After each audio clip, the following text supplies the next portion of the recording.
ओम शांति 13/5/2024 की मुरली है।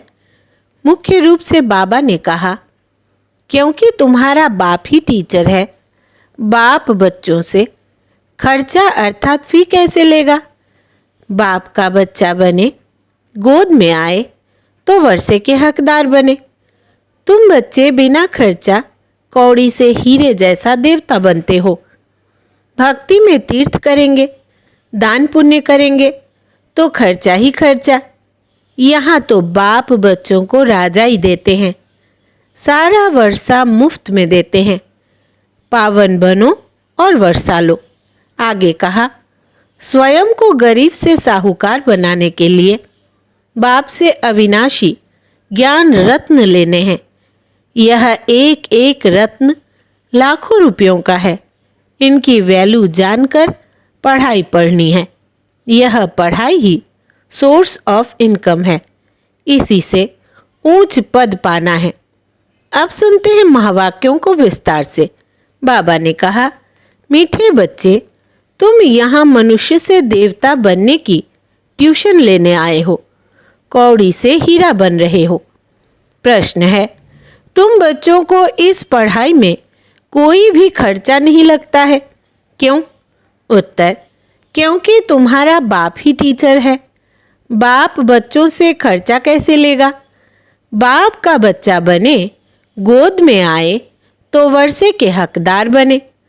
तुम बच्चे बिना खर्चा कौड़ी से हीरे जैसा देवता बनते हो। भक्ति में तीर्थ करेंगे, दान पुण्य करेंगे तो खर्चा ही खर्चा। यहाँ तो बाप बच्चों को राजा ही देते हैं, सारा वर्षा मुफ्त में देते हैं। पावन बनो और वर्षा लो। ओम शांति। बच्चे समझते हैं कि हम स्टूडेंट हैं। बाप के स्टूडेंट क्या पढ़ रहे हो? हम मनुष्य से देवता बनने की ट्यूशन ले रहे हैं।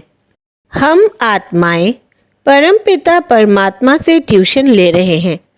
अभी समझ गए कि जन्म बाय जन्म अपने को देह समझते थे, ना कि आत्मा।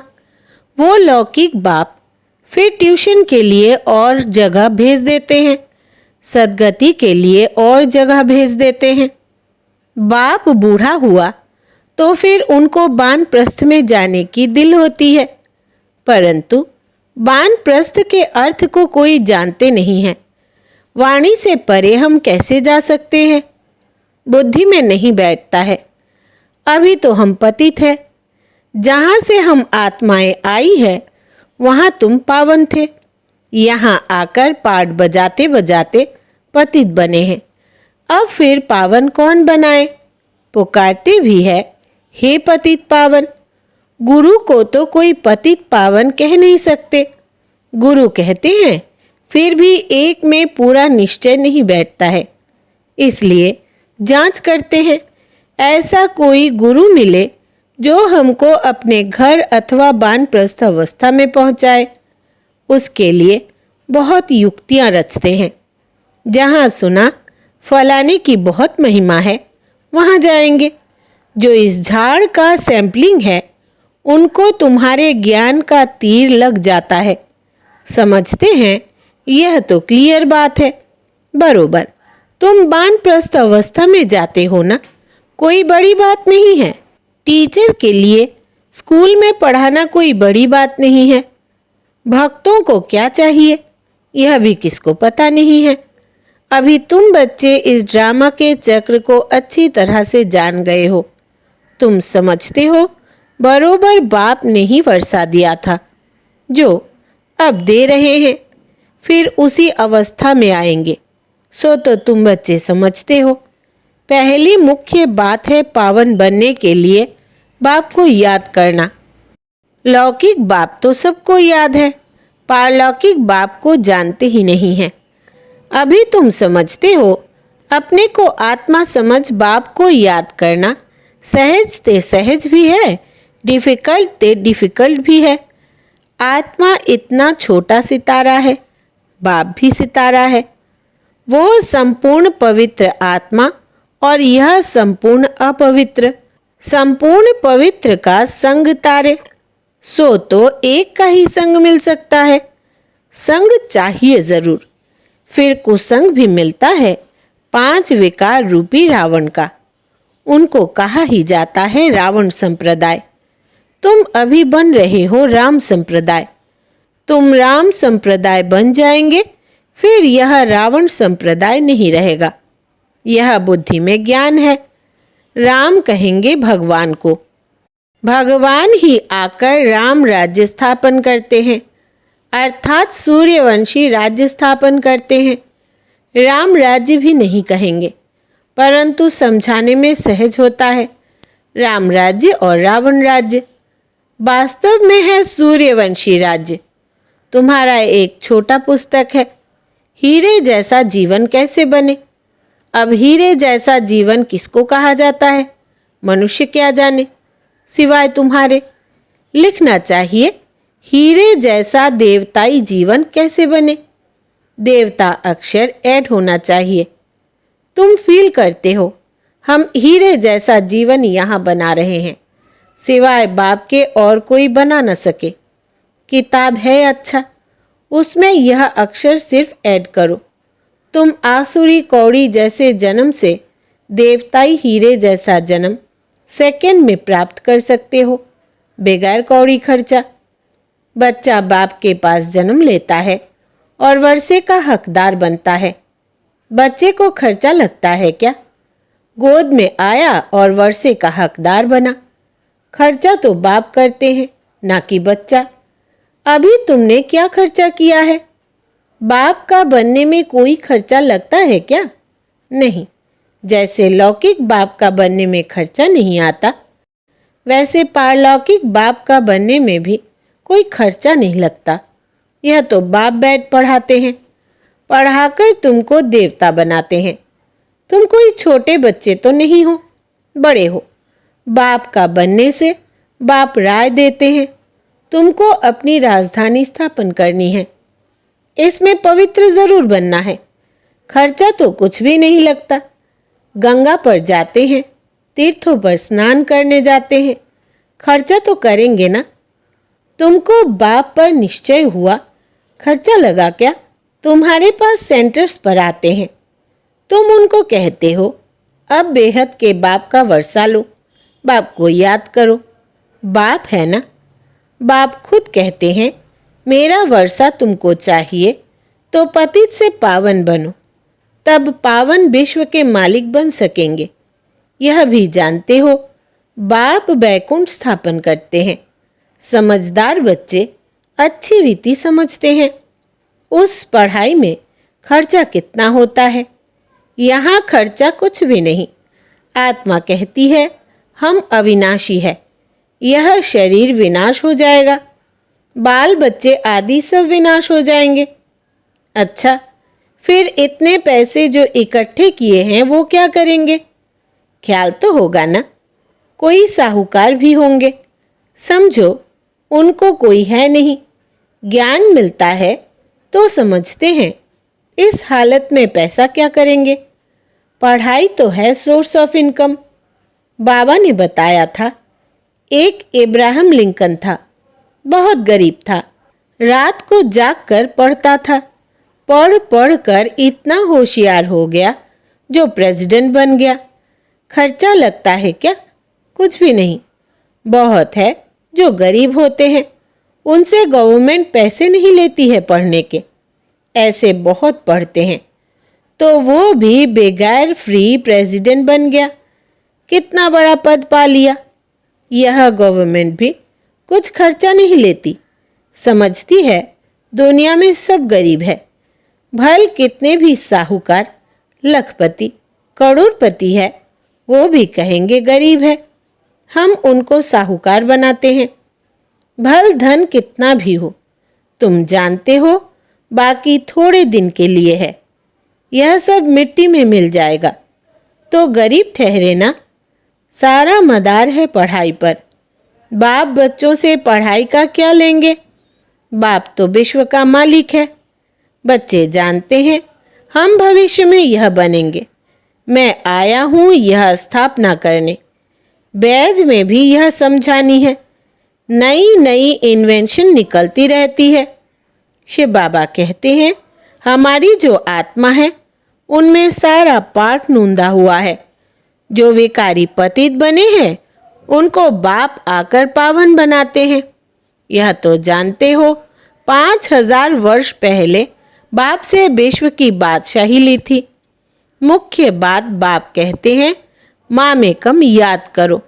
सम्मुख कहते हैं, रथ मिल गया तो बाप भी आ गए। रथ तो जरूर एक फिक्स होगा ना। यह बना बनाया ड्रामा है, चेंज हो नहीं सकता। कहते हैं, यह जौहरी कैसे प्रजापिता ब्रह्मा बनेगा। समझते हैं यह जौहरी था। जवाहरात एक होती है इमिटेशन, एक रियल। इसमें भी रियल जवाहरात बाप देते हैं तो फिर वो क्या काम आएगी। यह है ज्ञान रत्न। इनके सामने उस जवाहरात की कोई कीमत नहीं। जब यह रत्न मिले तो समझा यह जवाहरात का धंधा तो कोई काम का नहीं। यह अविनाशी ज्ञान रत्न एक एक लाखों रुपयों का है। कितने तुमको रत्न मिलते हैं? यह ज्ञान रत्न ही सच्चे बन जाते हैं। तुम जानते हो बाप यह रत्न देते हैं झोली भरने के लिए। यह मुफ्त में मिलते हैं, खर्चा कुछ भी नहीं। वहाँ तो दीवारों छतों में भी हीरे जवाहरात लगे रहते हैं। उनकी वैल्यू क्या होगी? वैल्यू बाद में होती है।